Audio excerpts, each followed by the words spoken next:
प्रकाशित वाक्य 20 अध्याय 12 से 15 पद। फिर मैंने छोटे बड़े सब मरे हुओं को सिंहासन के सामने खड़े हुए देखा और पुस्तकें खोली गई और फिर एक और पुस्तक खोली गई अर्थात जीवन की पुस्तक। और जैसे उन पुस्तकों में लिखा हुआ था उनके कामों के अनुसार मरे हुओं का न्याय किया गया। और समुद्र ने उन मरे हुओं को जो उसमें थे दे दिया और मृत्यु और अधोलोक ने उन मरे हुओं को जो उनमें था दे दिया और उनमें से हर एक के कामों के अनुसार उनका न्याय किया गया। और मृत्यु और अधोलोक भी आग की झील में डाले गए।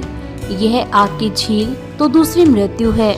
और जिस किसी का नाम जीवन की पुस्तक में लिखा हुआ ना मिला वह आग की झील में डाला गया।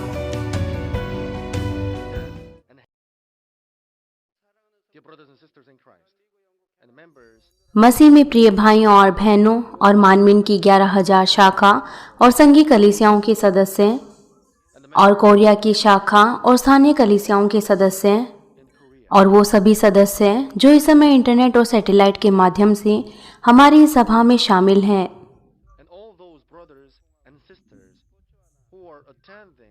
और सभी जीसीएन टीवी के श्रोताओं, ये स्वर की श्रृंखला का 8वां संदेश है।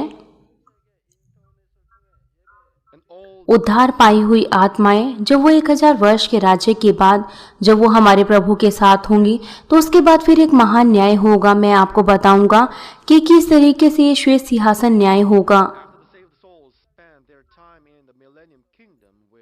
आज का बाइबल पद वो हमें महान श्वेत न्याय सिंहासन के बारे में बताता है जो कि प्रेरित यूहन्ना ने देखा और उसके बाद उसने लिखा। प्रकाशित वाक्य 20 अध्याय उसका 11 पद कहता है, फिर मैंने एक बड़ा श्वेत सिंहासन और उसको जो उस पर बैठा हुआ है देखा, जिसके सामने पृथ्वी और आकाश भाग गए और उनके लिए जगह ना मिली।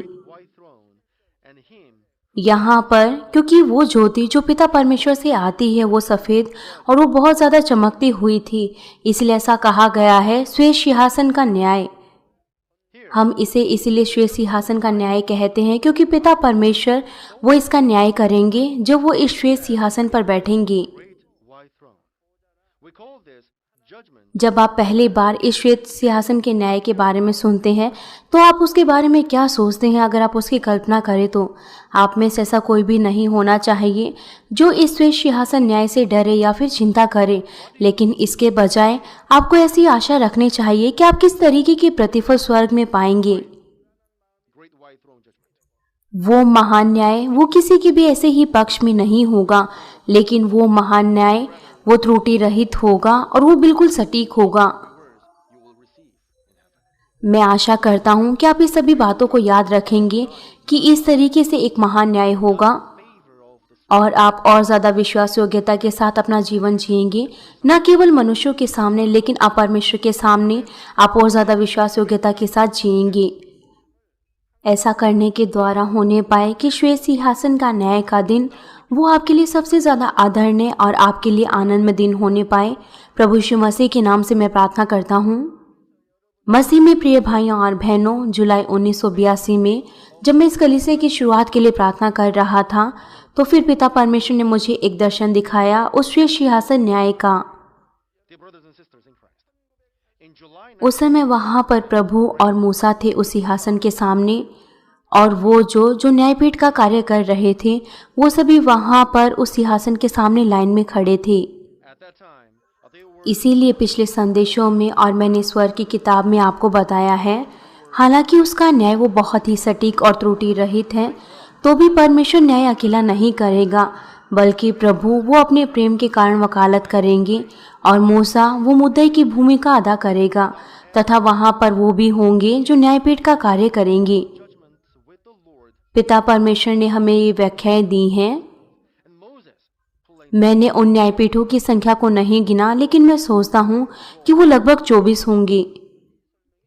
लेकिन जिस तरीके से मैं उस आत्मिक प्रशिक्षणों से होकर गुजरा हूँ तो फिर पिता परमेश्वर ने मुझे बहुत से आत्मिक राज्य के भेदों को बताया है, और यहाँ तक कि पिता परमेश्वर ने मुझे उस महान श्वेत न्याय सिंहासन के बारे में भी बहुत ज़्यादा गहराई से बताया है।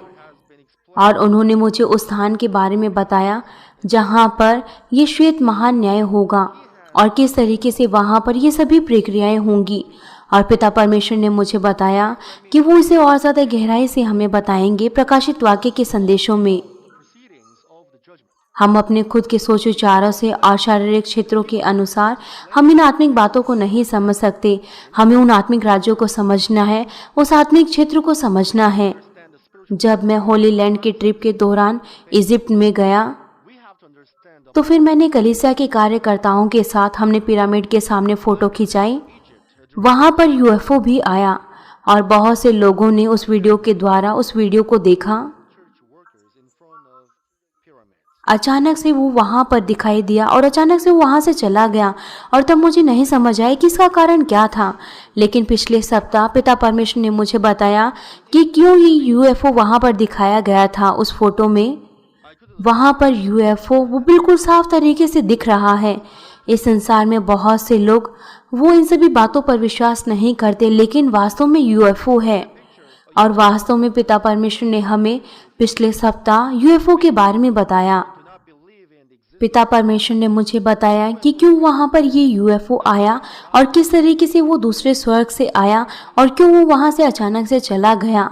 हम अपने आप से, अपने शारीरिक ज्ञान से हम इन सब बातों को नहीं समझ सकते। हमें इसे आत्मिक ज्ञान के अनुसार समझना है।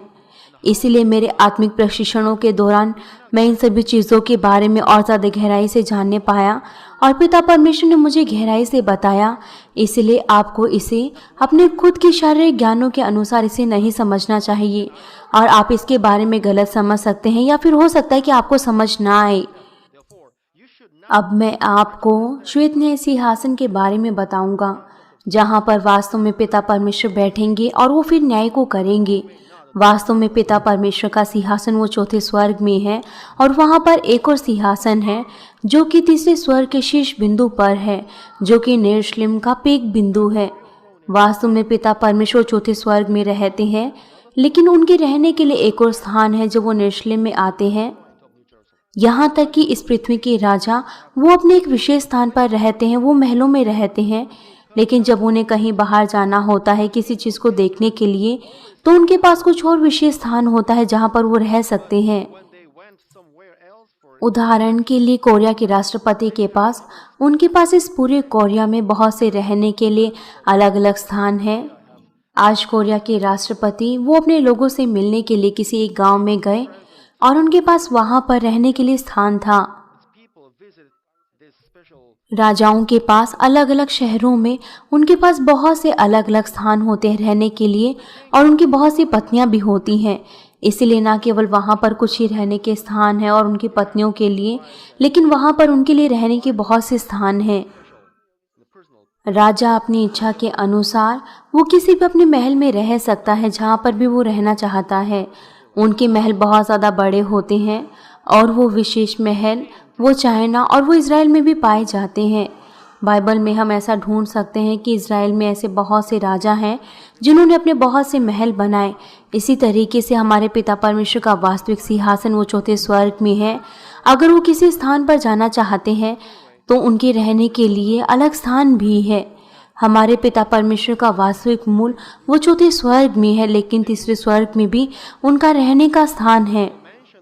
अगर हम चौथे स्वर्ग की तुलना तीसरे स्वर्ग से करें तो जो चौथे स्तर में रहने का स्थान है वो वास्तविक घर है। ये बिल्कुल उस तरीके से है और पवित्र आत्मा के महलों के साथ भी ऐसा ही है। और सिंहासन का मतलब ये नहीं कि वो केवल एक कुर्सी ही होगा। यहाँ पर सिंहासन का मतलब है ये एक बहुत बड़ी धारणा है। यहाँ तक कि सिंहासन के आसपास बहुत सा क्षेत्र होगा। पिता परमेश्वर का सिंहासन वो यरूशलेम में है जो महिमा की ज्योतियों से भरा हुआ है और इसके चारों ओर वर्षा धनुष है और ये वर्षा धनुष ये आत्मा की भरपूरी और शांति देता है जो कोई भी उसे देखता है। लेकिन श्वेत सिंहासन का न्याय जहाँ पर पिता परमेश्वर बैठेंगे, इसका बहुत सा अलग मतलब है। क्या आप इसकी कल्पना कर सकते हैं कि हमारे पिता परमेश्वर का सिंहासन वो कितना बड़ा होगा तीसरे स्वर्ग में, और हमारे प्रभु यीशु मसीह का घर और उनका महल वो कोरिया से 90 गुना बड़ा है। हमारे प्रभु के महल के आसपास उनके चेलों के स्थान हैं जहाँ पर वो रह सकते हैं, और उन सभी महिलाओं के भी रहने के स्थान हैं जिन्होंने हमारे प्रभु का अनुसरण किया और जिन्होंने प्रभु की सेवकाई की। वो सभी नबी जो स्वर्ग में पहले स्थान पर हैं, उनका रहने का स्थान हमारे पिता परमेश्वर और हमारे प्रभु और पवित्र आत्मा वो उनके महलों के अंदर नहीं होगा, वरन वो उनसे थोड़ा सा अलग हटकर होगा। उनके रहने के स्थान वो बिल्कुल एक बड़े महल की तरह होंगे। यहाँ तक कि उद्धार पाई हुई आत्माएं वो सिंहासन से बहुत ज़्यादा उस अधिकार को महसूस करेंगी कि वो अपने सिरों को भी नहीं उठा पाएंगे। और वो आत्माएं जिन्होंने उद्धार नहीं पाया वो उस सिंहासन को देखते हुए डरेंगे और वो घबराएंगे। प्रिय भाइयों और बहनों, श्वेत सिंहासन का न्याय ये कहाँ पर होगा? अगर आपने स्वर्ग की किताब पढ़ी है भाग 2, तो आप पहले से ही जानते हैं कि ये कहाँ पर होगा, कि वहाँ पर एक अस्थायी सिंहासन है जो कि यरूशलेम से बाहर है, जहाँ पर न्याय होगा। हम इस स्थान पर पहुँचेंगे जो कि यरूशलेम से बाहर है। ये पहले स्वर्ग में है, इस पृथ्वी पर जहाँ हम अभी रह रहे हैं। पिछले संदेश में मैंने आपको बताया था कि 1000 वर्ष के राज्य के बाद उन दुष्ट आत्माओं को छोड़ दिया जाएगा और वो दुष्ट आत्माएं फिर वो उन शारीरिक लोगों पर परीक्षाएं लाएंगी और वो उन्हें धोखा देंगी। और फिर वो शरीर के लोग वो उस महल पर आक्रमण करने की कोशिश करेंगे जहाँ पर वो आत्मिक लोग रहते हैं। इस समय में पिता परमेश्वर स्वर्ग से उस आग को उतारेंगे ताकि वो उन शारीरिक लोगों का नाश कर सके, और यहाँ तक कि वो बुरी आत्माएं वो उस अथाकुंड में डाल दिए जाएंगी। जब इस तरीके से दुष्ट आत्माओं का न्याय होगा, ये पृथ्वी दोबारा से शांति से भर जाएगी और पिता परमेश्वर फिर वो इस पृथ्वी पर आएंगे उस अंतिम न्याय को करने के लिए। जब पिता परमेश्वर ने आदि में स्वर्ग और पृथ्वी को बनाया था, तो हमारे पिता परमेश्वर स्वयं इस पृथ्वी पर आए हमारे प्रभु और पवित्र आत्मा के साथ। जिस तरीके से उत्पत्ति 1 अध्याय उसके 2 पद में कहा गया है, और पृथ्वी बेडौल और सुनसान पड़ी थी और गहरे जल के ऊपर अंधियारा था तथा परमेश्वर का आत्मा जल के ऊपर मंडराता था। जब पिता परमेश्वर ने इस पृथ्वी को बनाया था जहाँ पर मनुष्य जाति की जुताई होनी थी, तो फिर पिता परमेश्वर वो स्वयं इस पृथ्वी पर आए और उन्होंने उन सभी चीज़ों को ढूंढा और उन सभी चीज़ों को बनाया जिन चीज़ों की मनुष्यों को ज़रूरत थी, और उसके बाद फिर पिता परमेश्वर ने उन सभी चीज़ों को बनाया। त्रिएक परमेश्वर वो इस पृथ्वी पर आए मनुष्य जाति की जुताई शुरू होने से पहले, और वो इस पृथ्वी पर दोबारा से आएंगे उस अंतिम न्याय को करने के लिए जब मनुष्य जाति की जुताई का अंत होगा। यहाँ पर इस समय हमारे प्रभु वो मनुष्य के पुत्र के रूप में आएंगे और हमारे पिता परमेश्वर होंगे, और फिर हमारे पिता परमेश्वर न्याय करेंगे। महान श्वेत सिंहासन का न्याय वो हमारे त्रिएक परमेश्वर के द्वारा किया जाएगा, जो इस पृथ्वी पर एक निश्चित रूप में आएंगे। इस तरीके से मनुष्य समझने पाएंगे कि सभी चीज़ें वो वास्तव में होंगी और हर कोई उन्हें देखने पाएगा और उसे सुनने पाएगा उन सभी चीज़ों को जो भी वहाँ पर होंगी।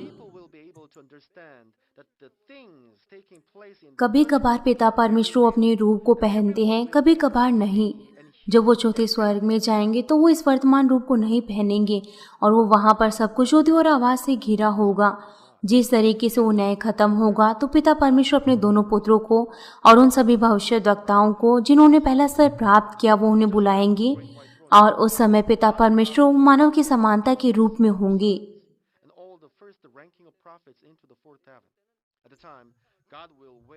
त्रिएक परमेश्वर वो सभी अपने उस रूप को पहनेंगे, और यहाँ तक कि वो आत्माएं जिनका न्याय होगा उनके भी शरीर होंगे और वो उस न्याय के कोर्ट के सामने खड़े होंगे।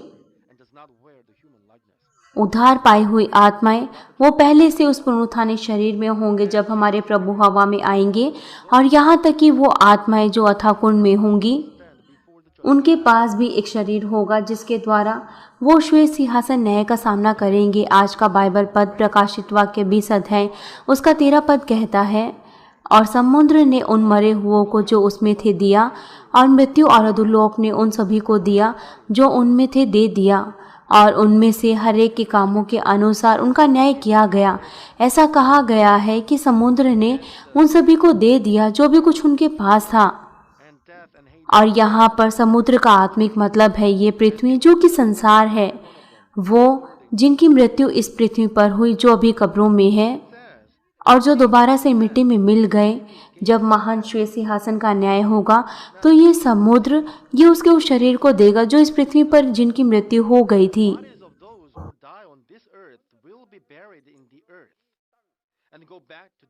यहाँ तक कि ऐसी आत्माएं जिन्होंने उद्धार नहीं पाया है तो उनके शरीर के साथ उनका आत्मा और प्राण भी होता है। उनमें आत्मा और प्राण भी होता है, लेकिन उन सभी की आत्माएं जिन्होंने उद्धार नहीं पाया उनके पास भी आत्मा होती है, लेकिन वो मरी हुई आत्मा होती है। लेकिन ये मरी हुई आत्मा ये परमेश्वर के साथ बातचीत नहीं कर सकती। और इसके अलावा जो उनके पास शरीर होगा उस महान न्याय के समय में, तो उनके पास वो आत्मिक देह नहीं होगी जिस तरीके से वो चमकती हुई पुनरुत्थानी देह होती है। उनके पास केवल एक ऐसा शरीर होगा जिसका कभी भी नाश नहीं होगा।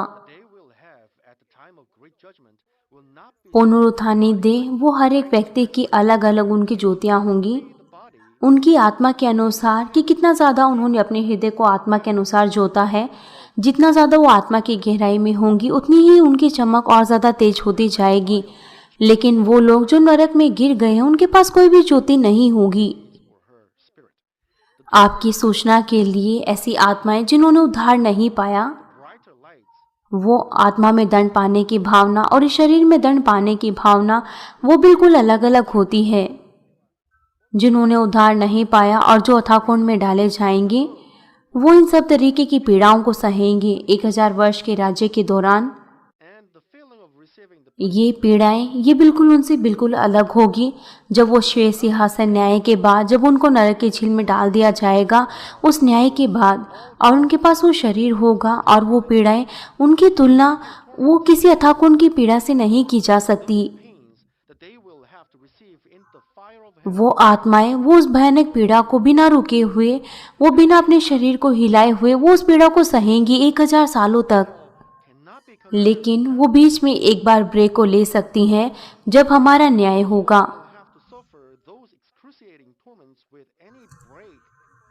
जब न्याय होगा तो फिर कुछ समय के लिए उनके वो पीड़ाएं रुक सकती हैं, लेकिन उसके बाद उनको लगातार उस भयानक दर्द को सहना है। उस गंधक की झील में या फिर उस आग की झील में जब हमेशा हमेशा के लिए जब उनके पास वो शरीर है तो उनकी भावनाएं वो वास्तविक होंगी और उनका अनुभव वो और ज़्यादा होगा और उनकी पीड़ाएं वो और ज़्यादा बढ़ जाएंगी। महान श्वेत सिंहासन के न्याय के बाद वो उस आग की झील में या फिर गंधक की झील में डाल दिए जाएंगे और उनका दंड भी वो और ज़्यादा भयानक होगा, यहाँ तक कि अथाकुंड से भी भयानक।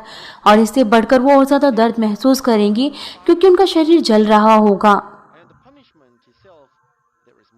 अगला, इसका अर्थ क्या है कि मृत्यु के बाद मृत्यु, जिस तरीके से कहा गया है कि पाप की मजदूरी वो मृत्यु है, वो आत्माएं जिन्होंने उद्धार नहीं पाया वो मृत्यु का सामना करेंगी।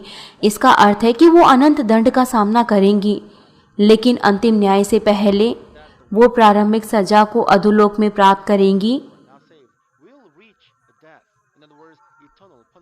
और जब इन आत्माओं को कुछ क्षणों के लिए छोड़ दिया जाएगा उनके उस दंड से, तो जिस तरीके से बाइबल पद कहता है कि उन्हें मृत्यु दी जाएगी,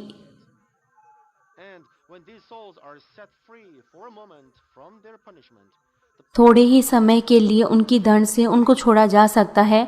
लेकिन जब वो अपनी उस सजा के बारे में सोचेंगे जो उस न्याय के बाद प्राप्त करेंगे, तो उनके हृदय वो बहुत ज़्यादा भयानक और डर के मारे भर जाएंगे और उनको बहुत ज़्यादा घबराहट होगी। क्यों? उनके हृदय उस डर से भर जाएंगे और उस भयानकता से जो भी उस सजा को वो प्राप्त करेंगे। लेकिन उससे भी ज़्यादा वो उससे डर जाएंगे क्योंकि वो उस गंधक की झील में डाल दिए जाएंगे। यहाँ तक कि लोग वो बुराइयों में जीते हैं, वो दूसरों को धोखा देते हैं, उनके हृदय वो डर से भर जाते हैं। वास्तव में वो डरते हैं कि उनको अब गंधक की झील में डाल दिया जाएगा या फिर उनको आग की झील में डाल दिया जाएगा। गंधक की झील वो उस आग की झील से बिल्कुल 7 गुना ज़्यादा गर्म होगी। गंधक की झील, वहाँ पर वो आत्मा सांसें नहीं ले सकती, न ही वो अपने शरीर को हिला सकती। ये आपकी कल्पनाओं से बाहर है। उनको इस तरीके का भयानक दर्द और पीड़ा, यहाँ तक कि वो अपने शरीर को ना हिला पाए, आपने और मैंने कभी भी इस तरीके का अनुभव नहीं किया है। इसलिए हम इतने ज़्यादा दर्द को हम कभी भी महसूस नहीं कर सकते। पिता परमेश्वर ने मुझे इन सभी बातों के बारे में बताया है। जो भी पिता परमेश्वर ने मुझे नरक के बारे में बताया, मैंने उसमें से कभी कुछ भी नहीं घटाया और मैंने फिर उन किताबों को लिखा। मैंने बिल्कुल वैसा किया है जिस तरीके से पिता परमेश्वर ने मुझसे बताया। अगर मैं कुछ घटाता या फिर मैं बढ़ाता तो मुझ पर दोष लगाया जाता और मुझ पर झूठ बोलने के अपराध में दंड डाला जाता, और पिता परमेश्वर कभी भी वो मुझे माफ़ नहीं करते। और ये ऐसा कार्य है जो मैं नहीं कर सकता और मेरे अंदर इतनी हिम्मत नहीं है कि मैं ऐसा कार्य करूँ, क्योंकि मैं पिता परमेश्वर का भय मानता हूँ। मैंने नरक और स्वर्ग की किताबों को लिखा केवल उस तरीके से जिस तरीके से पिता परमेश्वर ने मुझे बताया, और मैंने बताया कि किस तरीके से लोग स्वर्ग और नरक में अपने जीवन को जिएंगे। आपने पिता परमेश्वर की उस सामर्थ्य का अनुभव किया है जब हर कोई उस महान श्वेतनीय सिंहासन के सामने होंगे। वो सभी जिन्होंने उसको पाया है, जिन्होंने उद्धार को पाया है, तो चरवाहे की सेवकाई के लिए धन्यवाद के आंसू को बहाएंगे। मैंने आपको बताया है कि आप स्वर्ग में 3 बार अपने धन्यवादी आंसुओं को बहाएंगे। पहला समय कब है? पहला समय है आप 7 साल के विवाह भोज के दौरान उन धन्यवादी आंसुओं को बहाएंगे। इसलिए मैंने आपको 2 बार नहीं बताया कि आप उन धन्यवादी आंसुओं को कब बहाएंगे। जब महान श्वेत सिंहासन का न्याय होगा तो फिर आप उसके बाद विशेष धन्यवादी आंसुओं को बहाएंगे। जब वो अपने धार्मिक जीवन को इस पृथ्वी पर जी रहे थे, हमेशा चरवाहे ने उनको सिखाया पाप ना करें, आप शरीर के कार्य ना करें, और फिर उन्होंने पवित्रता को प्राप्त किया और फिर वो आत्मा में गए। चरवाहे की इन शिक्षाओं के कारण वो उन पापों से लड़ने पाए और उन लोगों ने अपने उन पापों को दूर किया और फिर वो हवा में उठाए गए और वो प्रभु के साथ यहाँ पर आए और वो 7 साल के महाकलेश से बचे और वास्तव में उन्होंने 7 साल के महाभोज में हिस्सा लिया। इसीलिए जब उनके स्वर्गीय घरों को बताया जाएगा तो उनके पास और कोई कारण नहीं होगा, लेकिन वो अपने धन्यवादी आंसू बहाएंगे। चरवाहे ने हमेशा उनसे अनुरोध किया कि वो लोग पाप ना करें, वो हर एक प्रकार की बुराइयों से दूर रहें और वो अपने हृदय को पवित्र करें। और उन्होंने इसका कारण महसूस किया कि क्यों चरवाहे ऐसा कहते हैं, और फिर वो अपने उस धन्यवादी आंसुओं को बहाते हैं। लेकिन उन आत्माओं के बारे में क्या है जिनका उद्धार नहीं हुआ है? वो वहां पर रोएंगी और वो अपने दांतों को पीसेंगी, लेकिन वो वहां पर चरवाहे को चरवाहा नहीं पुकार पाएंगी। सीनियर पास्टर वो हमेशा वेदी से रोए कि हम पाप ना करें, हम बुराइयों को दूर करें, लेकिन अब वो इस बात का वहाँ पर पश्चाताप करते हैं कि उन्होंने पाप किए हैं, उन्होंने बुराइयाँ की हैं। उन पापों की वजह से उन पर ये मृत्यु आई। उन्होंने चरवाहे के संदेशों का इनकार किया, उन्होंने चरवाहे के संदेशों को नकार दिया और अंत में उनको इस मृत्यु का सामना करना पड़ रहा है और पिता परमेश्वर के सामने अब उनका न्याय हो रहा है। अब कोई मायने नहीं रखता कि अब वो चाहे कितना भी पश्चाताप करे, ये सब यहाँ पर अर्थरहित है और ये सब यहाँ पर बेकार है। वो वहाँ पर रोएंगी और वो अपने दांतों को पीसेंगी। क्यों मैंने अपने पास्टर की शिक्षाओं का अनुसरण नहीं किया? क्यों मैंने उनका पालन नहीं किया? क्यों मैंने पिता परमेश्वर के वचनों पर संदेह किया? इस तथ्य के कारण कैसे मैं उन सभी संदेशों को कुछ घटा या फिर मैं बढ़ा सकता हूँ स्वर्ग और नरक के संदेशों में? और मैंने उन संदेशों को दिया जो भी पिता परमेश्वर ने मुझे दिया था। अगर आप इन संदेशों पर विश्वास करते हैं और उनका पालन करते हैं तो फिर ये आपके लिए आशीषें होंगी। अगर आप ऐसा नहीं करते तो आप फिर हमेशा के लिए पछताएंगे। कृपया करके आप इन संदेशों को अपने मन में रखें।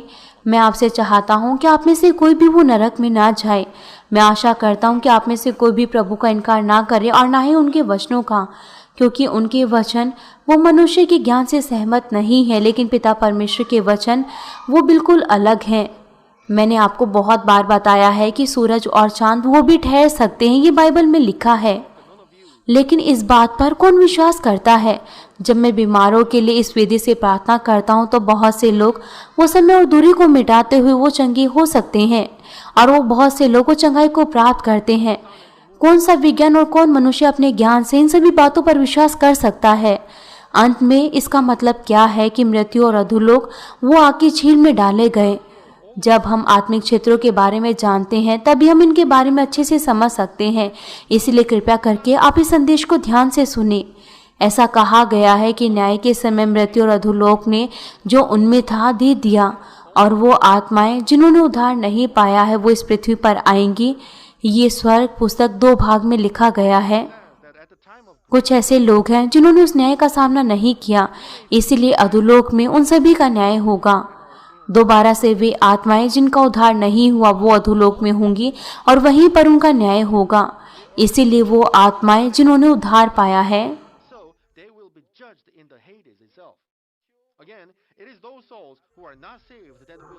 जब वो गर्भ में थे तो वो ऊपरी कब्र में है, तो उनका न्याय फिर वो ऊपरी कब्र में ही होगा। और यहाँ पर एक और महत्वपूर्ण चीज़ है, उस महान न्याय के समय में पहले स्वर्ग का क्षेत्र, ऊपरी कब्र और अधोलोक वो एक क्षेत्र के समान बन जाएंगे। कोई मायने नहीं रखता कि वो इस न्याय के क्षेत्र से वो कितना दूर होंगे। वो हर एक चीज़ों को देखने पाएंगे अपनी आत्मिक आंखों के साथ।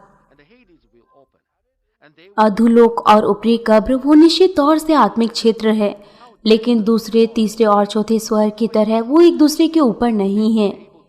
इसलिए जब आत्मिक क्षेत्र, जब वो अधोलोक और जब वो ऊपरी कब्र खुल जाएगी इस शारीरिक क्षेत्र में, तो ये बिल्कुल इस तरीके से दिखाई देगा कि ये बिल्कुल इस पृथ्वी के साथ ही है। पिछले सप्ताह एक वैज्ञानिक ने एक खबर में कहा कि मिस्र में जो वो पिरामिड है, वो जिस चीज़ से बना है वो इस पृथ्वी पर वो पदार्थ नहीं पाया जाता, लेकिन वो किसी और जगह पर पाया जाता है। उसका कहने का मतलब है कि वो पिरामिड वो एक ऐसी चीज़ों से बना है जो इस पृथ्वी पर उपलब्ध नहीं है। मैंने उनके सिद्धांतों को सुना और उसके बारे में मैं लोगों की राय को नहीं जान पाया, क्योंकि मेरे पास समय कम था। आप जानते हैं और आप इसे देख भी सकते हैं दूसरे स्वर को, यहाँ तक कि आप इस पृथ्वी पर भी जब उस क्षेत्र के द्वार खोले जाते हैं। मैं आपको एक उदाहरण देता हूँ। यहाँ तक कि बादल जो वो अचानक से आते हैं और वो चले जाते हैं, वो दूसरे स्वर्ग से संबंधित हैं। इसीलिए अगर आप उन्हें बिना महसूस के उन्हें देखें तो आप इस तरीके से सोच सकते हैं कि वो पहले स्वर्ग से ही संबंधित हैं।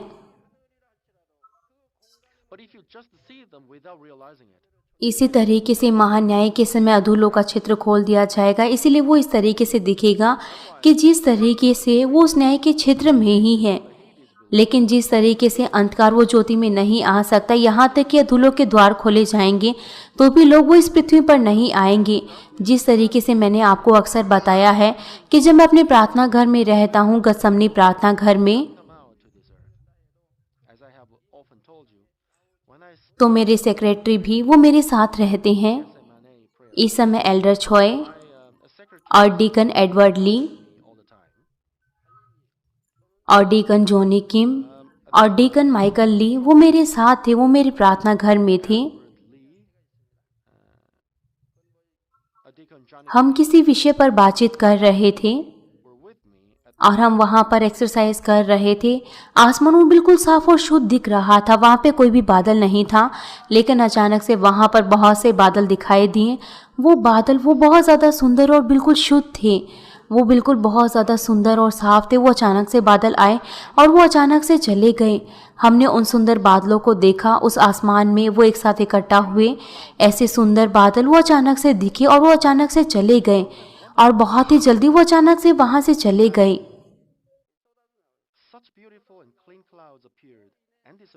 जब हमने आसमान की ओर देखना बंद किया और जब हम एक दूसरे से बातचीत कर रहे थे तो वो बादल और ज़्यादा नहीं दिखाई दिए, लेकिन जब हमने अपने सिरों को उठाया और जब हमने दोबारा से आसमान को देखा तो अचानक से वो बादल फिर से दिखने लगे। इससे और ज़्यादा रोचक क्या होगा? जब हम किसी बात पर बातचीत कर रहे थे और जब हमने दोबारा देखा तो वो बादल वो वहाँ से अचानक से दिखने लगे, और इसके अलावा वहाँ पर कुछ और अलग से बादल भी दिखने लगे।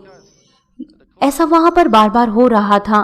जब मैंने लोगों को अपनी बातचीत के दौरान उनसे कहा तो हो सकता है कि वो बादल वो हमारे पीछे हों और वो चले गए हों, और लोगों ने पीछे मुड़कर देखा और उन्होंने आसमान को देखा, और जब उन्होंने आसमान को देखा तो वो आश्चर्यचकित रह गए।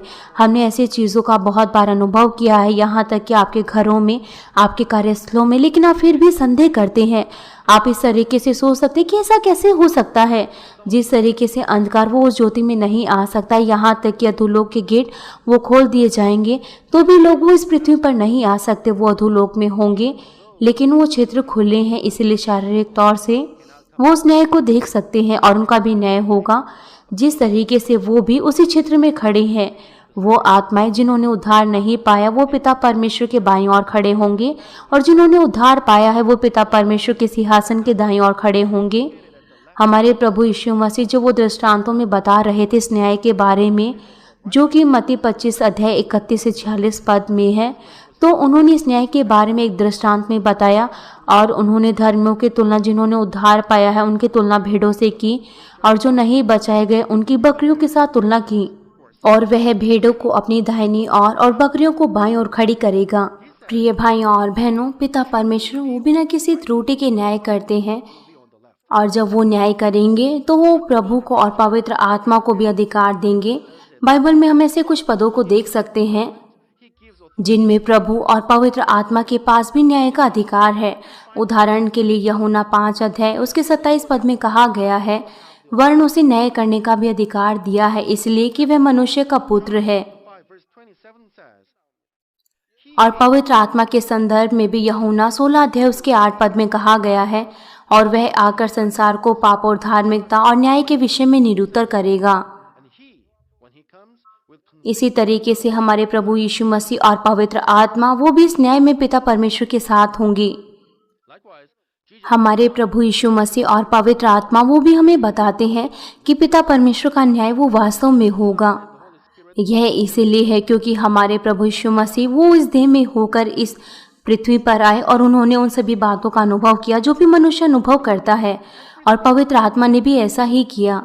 उदाहरण के लिए जब पिता परमेश्वर ने किसी एक व्यक्ति के लिए न्याय बनाया है कि वो किस स्वर्गीय स्थान पर जाएगा और किन प्रतिफलों को वो प्राप्त करेगा, तो ये उसका मापदंड होगा। पवित्र आत्मा के नौफल और धन्य वचन इनके द्वारा उनको मापा जाएगा। तब प्रभु और पवित्र आत्मा भी वो भी इसके बारे में दोबारा से बताते हैं कि जब वो इस पृथ्वी पर थे उन्होंने किस तरीके का जीवन जिया जब मनुष्य जाति की जुताई हो रही थी। लेकिन ये उस न्याय का अंत नहीं होगा, लेकिन पिता परमेश्वर वो अकेले वो बिना किसी त्रुटि के न्याय करेंगे, क्योंकि प्रभु और पवित्र आत्मा वो दोबारा से वहां पर बताएंगे और वहां पे एक और अगला कदम होगा। जिस तरीके से मैंने आपको बताया है कि स्वर्ग में रहने के अलग अलग स्थान है, इन पदों के बारे में पहला, दूसरा, तीसरा और चौथा पद, जिस तरीके से एलिया, हनोक, अब्राहम, मूसा वो भी पिता परमेश्वर के न्याय में उनकी मदद करेंगे। बहुत से लोग इस बात को जानना चाहते हैं कि अगर वो न्याय में शामिल होंगे तो फिर उन सभी लोगों का न्याय कब होगा।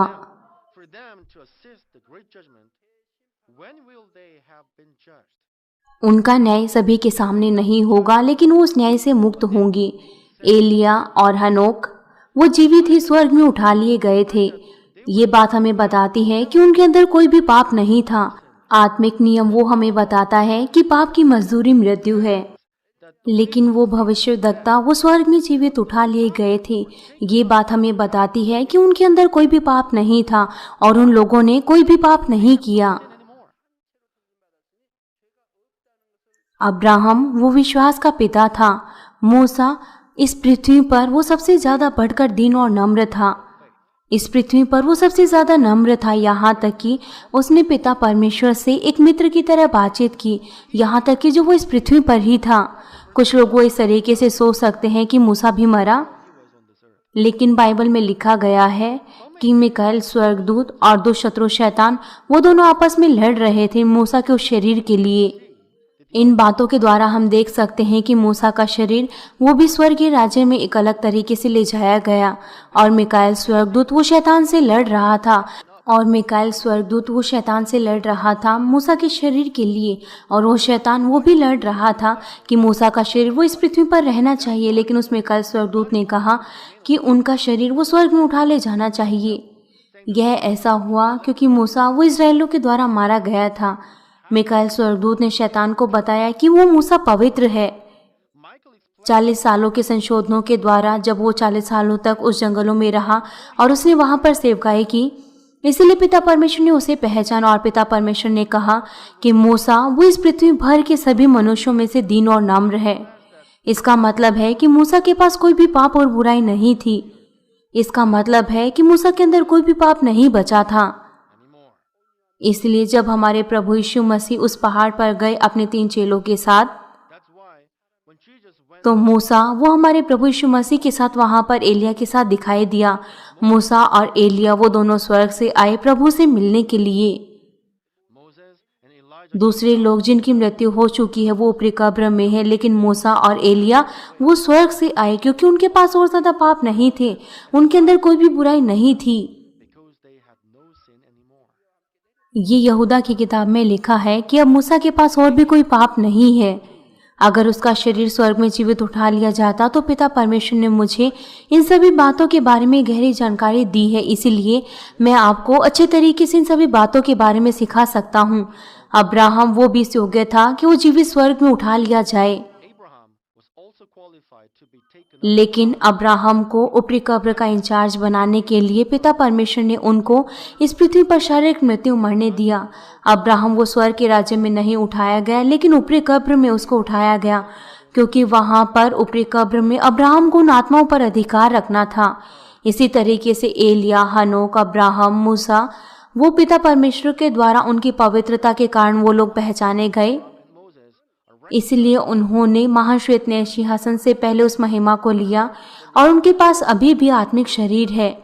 उन लोगों ने उन महिमा को लिया उस न्याय से पहले ही, और उनके पास अभी भी आत्मिक देह है, यहाँ तक कि अभी भी न्याय से पहले वो अपने उन आत्मिक स्थानों पर नहीं गए हैं। वो पिता परमेश्वर के सिंहासन के चारों ओर रहते हैं और वो पिता परमेश्वर की इच्छा के अनुसार कभी कभार इस पृथ्वी पर आते हैं, और यहाँ तक कि वो उस न्याय के समय में भी पिता परमेश्वर के साथ होंगी। एलिया और हनोक भी वो मनुष्य जाति की जुताई के सबसे उत्तम फल हैं। वो न्याय का हमारा मापदंड बनेंगे, और अब्राहम भी गवाहियों में मदद करेगा विश्वास के मापदंड के अनुसार, और मूसा भी सहायता करेगा उस न्याय में अपनी उस दीनता और नम्रता के साथ। जिस व्यक्ति का न्याय हो रहा है वो उन्हें बताएंगे कितना उन्होंने पिता परमेश्वर के वचनों का पालन किया और कितना उन्होंने उन फलों को पैदा किया। इस तरीके से वो भविष्यद्वक्ता वो न्याय में मदद करेंगे। इसलिए मैंने आपको बताया कि मूसा वो एक मुद्दे की भूमिका निभाएगा। वो नियमों के अनुसार वो वहां पर न्याय करेंगे। जब 1982 में इस मानवीन कलीसिया की स्थापना हुई तो पिता परमेश्वर ने मुझे महान श्वेत सिंहासन न्याय के बारे में बताया पहले सप्ताह में। उस समय पिता परमेश्वर ने मुझे एक दर्शन दिखाया, लेकिन पिता परमेश्वर ने मुझे गहराई से नहीं बताया। लेकिन अब मैं स्वर्ग, नरक और महान श्वेत सिंहासन न्याय के बारे में बता सकता हूँ। क्यों? क्योंकि पिता परमेश्वर ने मुझे बहुत ज़्यादा गहराई से उन सभी बातों के बारे में बताया। उस समय मैंने उन दर्शनों को समझने की कोशिश की, जितनी भी मेरे पास बुद्धि थी उतनी ही मैंने कोशिश की। महान श्वेत सिंहासन न्याय के सामने हमारे प्रभु खड़े होंगे और वो प्रेम के साथ मदद करेंगे, और हमारे प्रभु कहेंगे कि वो हमारे प्रभु के द्वारा उन लोगों को क्षमा मिली। और मूसा वो एक मुद्दे की भूमिका निभाएगा, और बहुत से न्यायपीठ वो उनके पीछे खड़े होंगे, और 24 वहाँ पर एल्डर होंगे। अगले सप्ताह मैं आपको और ज़्यादा गहराई से इसके बारे में बताऊंगा। लेकिन वो न्याय वो केवल त्रिएक परमेश्वर और उन 4 भविष्यद्वक्ताओं के द्वारा नहीं होगा। वहाँ पर पिता परमेश्वर ने बहुत से न्यायपीठ भी बनाए हैं ताकि वो न्याय वो बिल्कुल सावधानी से और बिल्कुल सटीक तरीके से होने पाए, क्योंकि इसके द्वारा उन आत्माओं की अनंत पीड़ा या फिर उनको अनंत जीवन दिया जाएगा। वो महान न्याय बिल्कुल सिद्ध होगा बिना किसी त्रुटि के। तो वो कौन होगा जो इन न्यायपीठों की भूमिका निभाएगा और किस तरीके से वो न्याय वहां पर होगा? मैं आपको अगले संदेश में इन सभी बातों के बारे में और ज्यादा गहराई से बताऊंगा। मैं आपको इसके बारे में अगले संदेश में और ज्यादा गहराई के साथ बताऊंगा। मैं आपको इस संदेश का सारांश देता हूँ। मसीह में प्रिय भाइयों और बहनों, मैंने आपको बताया कि महान श्वेत सिंहासन का न्याय, वो श्वेत न्याय का सिंहासन वो इस पृथ्वी पर होगा, और वो न्यायाधीश वो हमारे पिता परमेश्वर स्वयं इस पृथ्वी पर आएंगे एक निश्चित रूप में। और पिता परमेश्वर के दाईं ओर वो उद्धार पाई हुई आत्माएं होंगी, और बाईं ओर वो आत्माएं होंगी जिन्होंने उद्धार नहीं पाया। आपको इन सभी बातों के बारे में गलत नहीं समझना चाहिए। आपको इन आत्मिक बातों को अपनी शारीरिक ज्ञान के अनुसार नहीं समझना चाहिए। वो आत्माएं जिन्होंने उद्धार नहीं पाया वो पिता परमेश्वर के सामने नहीं होंगी, वो वास्तव में अधोलोक में होंगी, क्योंकि उस आत्मिक क्षेत्र के द्वार खोल दिए जाएंगे तो वो ऐसा महसूस करेंगी कि वो भी उसी क्षेत्र में है। उत्पत्ति के संदेशों में मैंने आपको पहले से ही बताया है कि पिता परमेश्वर वो अदन की वाटिका में नहीं आए और न ही वो उनके साथ चले। पिता परमेश्वर वो सदन की वाटिका में नहीं आए, लेकिन उन्होंने अपनी आत्मा को विभाजित किया और वो आत्मा वहां पर आई। और पिता परमेश्वर का अस्तित्व वो चौथे स्वर्ग में था और पिता परमेश्वर ने उस आत्मिक क्षेत्र के द्वारों को खोला और आदम को अपनी उस मूल आवाज के साथ सिखाया। वो महान न्याय वो इस तरीके से होगा कि पिता परमेश्वर केवल अकेले उसे नहीं करेंगे, लेकिन वहां पर हमारे प्रभु और पवित्र आत्मा भी होंगे और उनको भी अधिकार दिया गया है और वो भी पिता परमेश्वर के साथ मिलकर न्याय करेंगे। जिस तरीके से किसी न्यायालय में हम देखते हैं कि वहां पर 3 न्यायाधीश होते हैं, जो मुख्य न्यायाधीश होता है वो बीच में बैठता है और 2 न्यायाधीश उसकी मदद करते हैं। और हमने बहुत सी किताबों में और बहुत सी फिल्मों में हमने इस दृश्य को देखा है। और वहां पर 4 भविष्यद्वक्ता होंगी जो उस समय उस न्याय में शामिल होंगे, ताकि वो न्याय वो बिल्कुल सटीकता के साथ होने पाए।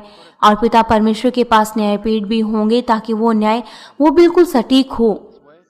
इस तरीके से वो न्याय बिना किसी गलती के होगा उन आत्माओं के लिए जिनके पास अनंत जीवन है, या फिर उन आत्माओं के लिए जिनके पास अनंत सजा है। अगर कुछ गलती होती है उस न्याय के समय में, तो फिर वो आत्माएं जिन्होंने उद्धार पाया वो नरक में जा सकती हैं, या फिर जिन आत्माओं ने उद्धार नहीं पाया वो स्वर्ग में जा सकती हैं। इसीलिए पिता परमेश्वर वो उस न्याय को बिना किसी त्रुटि के करेंगे, वो बिल्कुल सटीक उस न्याय को करेंगे। यहाँ तक कि ऐसी चीज़ें जो आपने गुप्त में की वो सभी की सभी खोले जाएंगी, और वो शब्द जो आपने बिना किसी अर्थ के बोले उनका भी न्याय होगा और उसी के अनुसार आप प्रतिफल या फिर आप सजा पाएंगे। इसीलिए हम सभी विश्वासियों को बिना सोचे समझे हुए उन शब्दों को नहीं बोलना चाहिए, लेकिन हमें अपने उन आत्मिक फलों को इकट्ठा करना चाहिए। इब्रानियों 11 अध्याय 6 पद कहता है, बिना विश्वास के उसे प्रश्न करना अनहोना है, क्योंकि पिता परमेश्वर के पास आने वालों को विश्वास करना चाहिए कि वह है और अपने खोजने वालों को प्रतिफल देता है। होने पाए आप सभी इस कलीसिया के सदस्य वो अपने विश्वास के कार्यों के द्वारा वो अपने जीवन भर वो पिता परमेश्वर को खुश करने पाए और वो उस न्याय के दिन वो बहुत से प्रतिफलों को प्राप्त करें। मैं प्रभु यीशु मसीह के नाम से प्रार्थना करता हूँ।